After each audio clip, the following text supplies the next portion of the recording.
ഖദർ മണ്ഡപത്തിൽ നമ്രമുഖിയായി ഇരിക്കുകയാണ് ദേവലക്ഷ്മി. ദേവേട്ടാ, ഇവളെ പറഞ്ഞു വിട്ടേ, എന്നിട്ട് ഈ താലിയെടുത്ത് എന്റെ കഴുത്തിൽ കെട്ടിത്താ.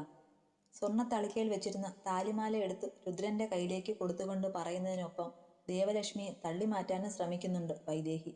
ആളുകളൊക്കെ അമ്പരന്ന് നിൽക്കുകയാണ്. മഹിയുടെ വലം കൈയിൽ മുറുകെ പിടിച്ചുകൊണ്ട് നിന്ന ഗൗരി വല്ലാണ്ട് വിറകൊള്ളുന്നുണ്ട്.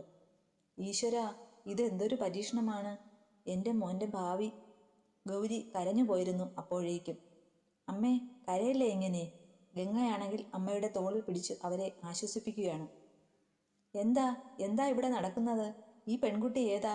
ദേവലക്ഷ്മിയുടെ അമ്മാവൻ സ്റ്റേജിലേക്ക് കയറി വന്നുകൊണ്ട് ശബ്ദമുയർത്തി. ദേവേട്ട എന്റെയാ, എന്റെ മാത്രം. അയാളെ നോക്കിക്കൊണ്ട് വൈദേഹി ശബ്ദമുയർത്തി. മഹി, എടാ ഇതെന്താണ്? അടുത്തു നിൽക്കുന്ന സിദ്ധുവേട്ടന്റെ മുഖം ചുളിഞ്ഞു. വട്ടുപിടിച്ച ഈ പെണ്ണിനെ കൂട്ടിക്കൊണ്ട് ഈ കല്യാണത്തിന് വരില്ലേ എന്ന് എത്ര വട്ടം പറഞ്ഞു? കേട്ടില്ല. എന്നിട്ടോ ഒടുക്കം കണ്ടില്ലേ? പലരും മുറുമുറുത്തു. തന്നോട് ചേർന്നു തന്റെ വലങ്കയിൽ പിടിച്ചുകൊണ്ട് നിൽക്കുന്നവളെ കണ്ടതും രുദ്രൻ നിന്നു വിയർത്തു. ദേവലക്ഷ്മിയുടെ അച്ഛനും സഹോദരനുമൊക്കെ മഹിയോട് കയർത്ത് സംസാരിക്കുന്നുണ്ട്. എടാ, കല്യാണം ഉറപ്പിച്ചിട്ട് പോലും ഒരിക്കൽ പോലും നീയൊന്ന് ഫോൺ വിളിച്ചിട്ടില്ല ഞങ്ങളുടെ കൊച്ചിനെ. മനസ്സ് തുറന്ന് ഒന്ന് സംസാരിച്ചിട്ടില്ല. അപ്പോഴൊക്കെ നിനക്ക് തിരക്ക്. ഇതായിരുന്നോടാ നിന്റെ തിരക്ക്? ഇവളെ വീട്ടിൽ കയറ്റി വെച്ചോണ്ടിരുന്നിട്ട് ആണോടാ പുല്ലേ ഞങ്ങളുടെ കൊച്ചിന്റെ ജീവിതം തകർക്കാൻ നീ ഈ നാടകം കളിച്ചത്? രുദ്രന്റെ കുത്തിനു കയറി പിടിച്ചവന്റെ കൈക്ക് ഒരു ഊക്കോടുകൂടി തട്ടി മാറ്റി എറിഞ്ഞ ശേഷം അവൻ അച്ഛന്റെ അടുത്തേക്ക് ചെന്നു. ഒപ്പം തന്നെ അവനോട് ചേർന്നുകൊണ്ട് നിൽക്കുകയാണ് വൈദേഹി. അച്ഛാ, എന്താ ചെയ്യുക? എനിക്കൊന്നും അറിയില്ല മോനെ. ഈ കുട്ടി ഇവളിങ്ങനെയൊക്കെ പറയുമെന്ന് ആരാ കരുതിയേ? ആളുകളെല്ലാം മുറുമുറുത്തു തുടങ്ങിയതും ദേവലക്ഷ്മിയുടെ അച്ഛനും അമ്മയും വേണ്ടപ്പെട്ട ആളുകളുമൊക്കെ വന്ന് അവളെ മണ്ഡപത്തിൽ നിന്ന് പിടിച്ചിറക്കി. മോള് വാ, നമ്മക്ക് ഈ ബന്ധം വേണ്ട. ഇവനെപ്പോലെയുള്ള ഒരു ചിറ്റയെ കൊണ്ട് അല്ലാതെ വേറെ നല്ല ബന്ധം കിട്ടുമോ നിനക്ക് എന്ന് ഞാനൊന്ന് നോക്കട്ടെ. അച്ഛന്റെ വാക്കുകൾ കേട്ടതും ലക്ഷ്മി മുഖമുയർത്തി രുദ്രനെ നോക്കി. ശേഷം അച്ഛനെയും ഏട്ടന്മാരുടെയും കൂടെ അവിടെ നിന്ന് ഇറങ്ങിപ്പോവുകയും ചെയ്തു. രുദ്ര, എടാ മോനെ! മഹി അവന്റെ തോളിൽ കൈവച്ചതും രുദ്രൻ തിരിഞ്ഞു അച്ഛനെ നോക്കി. വൈദേഹിയുടെ കൈയും പിടിച്ചുകൊണ്ട് തൊട്ടടുത്തായുള്ള അമ്പലനടയിലേക്കാണ് അവൻ നടന്നത്. ഉമാമഹേശ്വര ക്ഷേത്രമാണത്. സമയം പിന്നിട്ടതുകൊണ്ട് നട അടഞ്ഞു കിടന്നു. രുദ്രൻ ഒരു വേള കണ്ണുകൾ അടച്ചു. അവന്റെ പ്രവൃത്തി കണ്ടുകൊണ്ട് വൈദേഹിയും അങ്ങനെ ചെയ്തു. എന്റെ ദേവേട്ടനോടൊപ്പം ഒരുപാട് കാലം കഴിയാൻ അനുഗ്രഹിക്കണേ. അവൾ അല്പം ഉറക്കെയാണ് അത് പറഞ്ഞത്. വൈദേഹിയുടെ കയ്യിലിരുന്ന താലിച്ചരട് വാങ്ങി അവളുടെ കഴുത്തിലേക്ക് കെട്ടി. എടാ, നീ എന്ത് അസംബന്ധമാണ് ഈ കാട്ടിയെ? മഹിയും ഗൗരിയും ഓടി വന്ന് മകന്റെ മുഖത്തേക്ക് ഉറ്റുനോക്കി. ആദ്യം തന്നെ ഞാൻ പറഞ്ഞതായിരുന്നു ഇവളെ ഇവളുടെ ബന്ധുക്കളുടെ കൂടെ പറഞ്ഞയക്കാൻ. കേട്ടില്ലല്ലോ. എന്റെ വാക്കിന് വില തന്നില്ലാലോ. നിങ്ങൾക്ക് അപ്പോൾ സഹതാപം. ഒടുവിൽ എന്റെ ജീവിതം വെച്ച് നിങ്ങൾ കളിച്ചില്ലേ? ഇങ്ങനെ തീരട്ടെ, നശിച്ചു പോകട്ടെ എന്റെ ജീവിതം. ഈ ഭ്രാന്തി പെണ്ണിനോടൊപ്പം കഴിയാം ഇനിയുള്ള കാലം. കത്തിച്ചു വെച്ച നിലവിളക്ക് കൈകളിലേന്തി ഗൗരി ഇറങ്ങി വരുന്നത് നോക്കി ഒരു കൗതുകത്തോടെ നിൽക്കുകയാണ് വൈദേഹി. അവളോട് ചേർന്ന് തന്നെ ശിവഗംഗയും നിൽപ്പുണ്ട്. ഇതെന്താ ചേച്ചി, ഗൗരി ആന്റി ഈ നേരത്ത് നിലവിളക്കൊക്കെ കത്തിച്ചു കൊണ്ടുവരുന്നത്? ഇവിടെ എന്തെങ്കിലും പ്രത്യേകതയുണ്ടോ? ഗംഗയുടെ കാതിൽ അടക്കം പറയുന്ന വൈദേഹിയെ കണ്ടതും രുദ്രന്റെ മുഖം ദേഷ്യം കൊണ്ട് ചുവന്നു. വൈച്ചു, ഇത് പിടിച്ചോ മോളെ, എന്നിട്ട് സൂക്ഷിച്ചു കൊണ്ടുവന്ന് പൂജാമുറിയിൽ വയ്ക്ക്. മഹി പറയുന്നത് കേട്ടതും അവള് വളരെ സൂക്ഷ്മതയോടുകൂടി ഗൗരിയുടെ കയ്യിൽ നിന്ന് വിളക്ക് വാങ്ങിച്ചു. എന്നിട്ട് വലത് കാൽ വെച്ചുകൊണ്ട് അകത്തേക്ക് പ്രവേശിച്ചു. പൂജാമുറിയിൽ ഗൗരി കാണിച്ചു കൊടുത്ത ഇടത്ത് തന്നെയാണ് അവൾ വിളക്ക് വെച്ചത്. തന്റെ സമീപത്ത് നിന്നുകൊണ്ട് കണ്ണടച്ച് പ്രാർത്ഥിക്കുന്നവളെ കാണുന്തോറും രുദ്രന് വിറഞ്ഞു കയറി. മധുരം വയ്പ് ചടങ്ങുകൂടി കഴിഞ്ഞിട്ട് റൂമിലേക്ക് പോയാ മതി മോനെ. ശിവയുടെ അമ്മായിയമ്മയാണ് അത് രുദ്രനോട് പറഞ്ഞത്. അവനാണെങ്കിൽ എങ്ങനെയെങ്കിലും ആ വലിയ സ്വീകരണ മുറിയിൽ നിന്ന് ഒന്ന് രക്ഷപ്പെടാൻ പാടുപെടുകയായിരുന്നു. ബന്ധുജനങ്ങളൊക്കെയും മാറി മാറി നിന്ന് അടക്കം പറയുന്നുണ്ട്. തങ്കം പോലെയുള്ള രുദ്രന് ഇങ്ങനെ ഒരു വിധിയാണല്ലോ വന്നത് എന്നാണ് ഏറിയ പങ്കും പറയുന്നത്. മഹിയുടെയും ഗൗരിയുടെയും എടുത്തുചാട്ടത്തിന് ദൈവം കൊടുത്ത ശിക്ഷയാണെന്ന് ചിലര് പറയുന്നുണ്ട്. പാലും പഴവും പഞ്ചസാരയും ചേർത്ത് കുറുക്കി ഇളക്കിയത് അല്പം എടുത്തുകൊണ്ടുവന്ന് ഗൗരി രുദ്രന്റെ വായിലേക്ക് കൊടുത്ത ശേഷം ബാക്കി വന്നത് വൈദേഹിക്ക് കൊടുത്തതും അത് മുഴുവനും ഗ്ലാസോടെ കൂടി മേടിച്ച് ഒറ്റ വലിക്ക് അവൾ കുടിച്ചു തീർത്തു. ആന്റി, ഇതിന് എന്തൊരു ടേസ്റ്റ് ആണെന്നോ? എനിക്ക് ഇനിയും തരണേ, കൊഞ്ചലോടുകൂടി പറയുകയാണ് അവൾ. രുദ്രന് പിന്നാലെ അവളെ മുറിയിലേക്ക് കൂട്ടിക്കൊണ്ടുപോയത് ഗംഗയായിരുന്നു. ഇതെന്താ ശിവേച്ചി, ഈ റൂമില്? എന്റെ റൂം അങ്ങ് താഴെയാണ് കേട്ടോ. ഇനി മുതലേ ഇതാണ് നിന്റെ റൂം.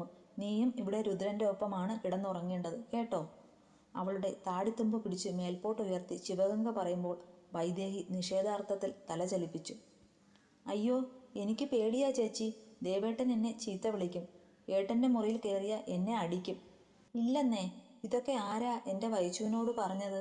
നിന്റെ ദേവേട്ടൻ പാവമാണെന്നേ. അവളെ അകത്തേക്ക് കയറ്റിക്കൊണ്ടുവന്ന് ബെഡിലേക്ക് ഇരുത്തിയപ്പോൾ രുദ്രൻ വാഷ്റൂമിലോ മറ്റോ ആയിരുന്നു. അടങ്ങിയിരുന്നോണം കേട്ടോ, കുസൃതി കാട്ടല്ലേ. ഞാൻ പോയിട്ട് വൈച്ചുവിന് കുളിച്ചു മാറാനുള്ള ഡ്രസ്സൊക്കെ എടുത്തിട്ട് വരാം. മെല്ലെ അവളുടെ കാതിൽ പറഞ്ഞുകൊണ്ട് ശിവഗംഗ താഴേക്ക് ഇറങ്ങിപ്പോയി. പതുപതുത്ത മെത്തയിലിരുന്ന് അതിലൂടെ വിരലോടിച്ചുകൊണ്ടിരുന്ന വൈദേഹി നോക്കിയപ്പോൾ രുദ്രൻ കുളി കഴിഞ്ഞ് ഇറങ്ങി വരുന്നതാണ് കണ്ടത്. അവനെ കണ്ടതും അവള് ചാടി എഴുന്നേറ്റു. എന്താടി, എന്തിനാ ഇങ്ങോട്ട് കെട്ടിയെടുത്തേ? അവളെ കണ്ടതും രുദ്രന് ദേഷ്യം കൊണ്ട് വിറച്ചു. ശിവേച്ചി പറഞ്ഞിട്ടാ ദേവേട്ടാ, ഇനി മുതലേ ഞാൻ ഈ മുറിയിൽ കിടന്നാ മതിയെന്ന്. ഇറങ്ങിപ്പോടി. അവൻ്റെ അലർച്ച കേട്ടുകൊണ്ടാണ് ശിവ കയറി വന്നത്.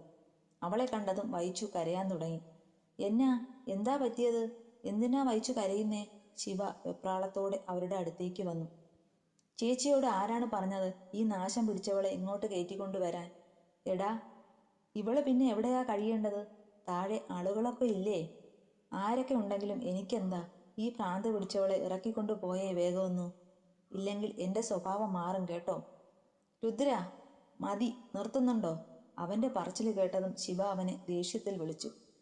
ഞങ്ങൾ ആരും കാരണമല്ല നീ ഇവളുടെ കഴുത്തിൽ താലി ചാർത്തിയത്. അത് നീ സ്വയം എടുത്ത തീരുമാനമല്ലേ? എന്നിട്ട് ഇപ്പോൾ ഇങ്ങനെയൊക്കെ പറയുന്നത് ശരിയല്ല കേട്ടോ. ഗംഗ അവനോട് കയർത്തു. പിന്നെ ഞാൻ എന്ത് ചെയ്യണമായിരുന്നു? അവിടെ കിടന്ന് ഇവളെ വിളിച്ചു കൂവി പറഞ്ഞത് ഒക്കെ ചേച്ചിയും കേട്ടതല്ലേ?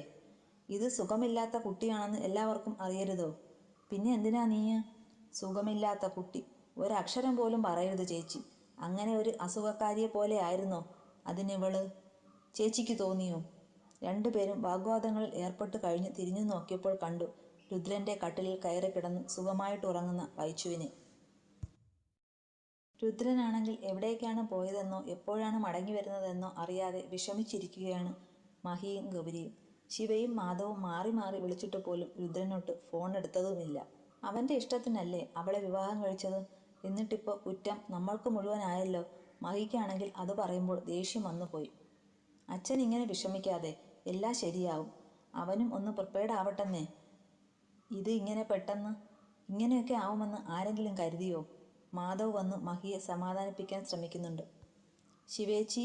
മുകളിലെ നിലയിൽ നിന്നും ഒരു വിളി കേട്ടതും എല്ലാവരും അവിടേക്ക് നോക്കി. കണ്ണു രണ്ടും തിരുമ്മിക്കൊണ്ട് ഒരു കോട്ടുവായിട്ട് ഇറങ്ങി വരികയാണ് വൈദേഹി. ആഹാ, ഉറക്കമൊക്കെ കഴിഞ്ഞോ പെണ്ണേ? ഇതിപ്പം നേരം എത്ര ആയിന്ന് വല്ല വിചാരമുണ്ടോ നിനക്ക്? ശിവ അവളെ വാത്സല്യത്തോടെ പിടിച്ചു തന്നിലേക്ക് ചേർത്ത് പിടിച്ചു. നേരം വെളുത്തോ ചേച്ചി? അതോ രാത്രിയാവുന്നേ ഉള്ളോ? അവൾ പുറത്തേക്ക് കണ്ണുനട്ട് സംശയത്തോടെ ചോദിച്ചു. നീ ക്ലോക്കിലേക്കൊന്ന് നോക്കിക്കേ, സമയം എത്ര ആയിരുന്നു? ശിവ വിരൽ ചൂണ്ടിയ ഭാഗത്തേക്ക് നോക്കിയപ്പോൾ സമയം 7 മണി ആയിരിക്കുന്നു എന്ന് വൈദേഹി മറുപടി കൊടുത്തു. മോൾക്ക് വിശക്കുന്നുണ്ടോ? ഇല്ല ഗൗരി ആൻറ്റി, പക്ഷേ വല്ലാത്ത ദാഹം പോലെ. വാ, ആൻറ്റി ചായ വെച്ച് തരാം കേട്ടോ. ഗൗരി അവളെയും കൂട്ടി അടുക്കളയിലേക്ക് നടന്നു. പാവമല്ലേ അച്ഛാ, ഇവൾക്ക് ഇങ്ങനെ ഒരു വിധിയാണല്ലോ വന്നത്. ശിവയുടെ ശബ്ദമിടറി. സാരമില്ല മോളെ, നമുക്ക് അവളെ ഹോസ്പിറ്റലിൽ കൊണ്ടുപോയി കാണിക്കാം. ഒന്ന് കരുതിയിരിക്കണമെന്ന് ഡോക്ടർ പറഞ്ഞതല്ലേ? അടുത്ത ദിവസം തന്നെ വൈച്ചുവിനെ കൊണ്ടുപോയി കാണിക്കാം. ഞാനേ രുദ്രനെ ഒന്നുകൂടെ വിളിച്ചു നോക്കട്ടെ കേട്ടോ. പറഞ്ഞുകൊണ്ട് ശിവ ഫോണുമായിട്ട് വെളിയിലേക്ക് ഇറങ്ങി. അടുക്കളയിലെ മൂലയിൽ കിടന്ന ഒരു കസേര വലിച്ചെടുത്തുകൊണ്ട് വന്നു അതിൽ കയറി ചമ്രം പടിഞ്ഞിരിക്കുകയാണ് വൈദേഹി. കയ്യിലിരിക്കുന്ന ചായ എടുത്ത് അല്പം അല്പമായിട്ട് മൊത്തി കുടിക്കുന്നുണ്ട് താനും. ദേവേട്ടൻ ഇവിടെ ഇല്ലേ ആൻറ്റി? ഇടയ്ക്ക് അവൾ ആലോചനയോടെ ചോദിച്ചു. ഇല്ല മോളെ, അവൻ പുറത്തെവിടേക്കോ പോയതാണ് കേട്ടോ. അവളൊന്ന് മൂളി. ശിവ വന്നിട്ട് വൈദേഹിയെ കൂട്ടിക്കൊണ്ട് രുദ്രൻ്റെ മുറിയിലേക്ക് പോയി. എന്നിട്ട് അവളോട് കുളിക്കാൻ പറഞ്ഞുകൊണ്ട് ബാത്റൂമിൽ കയറ്റി.